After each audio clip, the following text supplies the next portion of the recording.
나중된 자가 먼저 되는 나라 은혜와 섬김의 원리. 본문 마태복음 20장 1절에서 34절. 서론 인간의 셈법을 넘어서는 하나님의 나라. 마태복음 19장의 끝에서 예수님은 먼저 된 자로서 나중되고 나중된 자로서 먼저 될 자가 많으니라고 말씀하셨습니다. 이어지는 20장은 이 역설적인 하나님 나라의 원리가 구체적으로 어떤 의미인지를 세 가지 사건을 통해 보여줍니다. 세상은 경쟁하고 공로를 따지고 높은 자리를 추구하지만 주님은 전혀 다른 방식으로 다스리십니다. 오늘 말씀을 통해 우리가 쫓아야 할 하나님 나라의 가치를 발견하길 원합니다. 본론 1. 포도원 품꾼의 비유. 은혜는 공로가 아닙니다. 1에서 16절. 이른 아침부터 일한 사람과 하루가 저물 무렵에 온 사람에게 동일한 품삯을 주시는 주인은 인간의 눈에는 불공평해 보입니다. 인간의 셈법. 우리는 내가 얼마나 더 오래, 더 많이 일했는가를 따지며 내 가치를 증명하려 합니다. 이것이 우리의 공로의식입니다. 하나님의 셈법. 주인의 마음은 공평을 넘어선 긍휼입니다. 일찍 온 자는 자기 품삯을 받았으니 불평할 이유가 없습니다. 주인의 은혜는 누군가에게 더 많이 주었다고 해서 내 것이 줄어드는 것이 아닙니다. 메시지. 하나님 나라의 구원은 내가 얼마나 수고했느냐는 자격의 문제가 아니라 주인이 베푸시는 전적인 은혜의 결과입니다.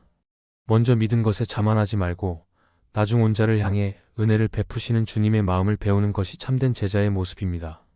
본론 2. 섬기는 자가 큰 자입니다. 17에서 28절. 세베대의 아들들의 어머니가 예수님께 와서 아들들의 높은 자리를 청탁합니다. 제자들 사이에서 권력 다툼이 벌어집니다. 이때 주님은 세상의 리더십과 완전히 다른 섬김의 리더십을 선포하십니다. 인자도 온 것은 섬김을 받으려 함이 아니라 예수님은 친히 종의 모습을 보여주십니다. 진정한 위대함은 위에 군림하는 것이 아니라 아래에서 돕는 것입니다. 십자가의 도. 주님이 섬기러 오셨다는 것은 단순히 친절했다는 뜻이 아니라 우리를 위해 자기 목숨을 대속물로 주셨다는 뜻입니다. 우리 신앙의 성숙도는 우리가 얼마나 많은 사람 위에 군림하느냐가 아니라 얼마나 많은 사람을 위해 기꺼이 희생하느냐로 판가름납니다. 본론 3. 맹인들의 부르짖음. 은혜를 구하는 겸손. 29에서 34절. 길가에 앉아있던 두 맹인은 무리들이 조용히 하라고 꾸짖어도 더욱 크게 소리 질러 주여 우리를 불쌍히 여기소서라고 외칩니다. 간절함의 승리. 그들은 자신들의 눈을 뜨게 할 분이 오직 예수님뿐임을 알았습니다. 세상의 시선이나 체면보다 더 중요한 것은 예수님의 긍휼이었습니다. 주님의 응답. 주님은 그들의 불쌍히 여겨달라는 외침에 즉시 응답하십니다. 앞서 포도원 비유에서 주인이 품꾼들에게 은혜를 베풀었듯 주님은 맹인들에게도 자비를 베푸십니다. 은혜를 아는 자는 겸손하게 주님의 자비를 구합니다. 결론. 당신의 인생을 다스리는 원리는 무엇입니까? 마태복음 20장은 우리에게 삶의 방식을 바꾸라고 요청합니다. 1.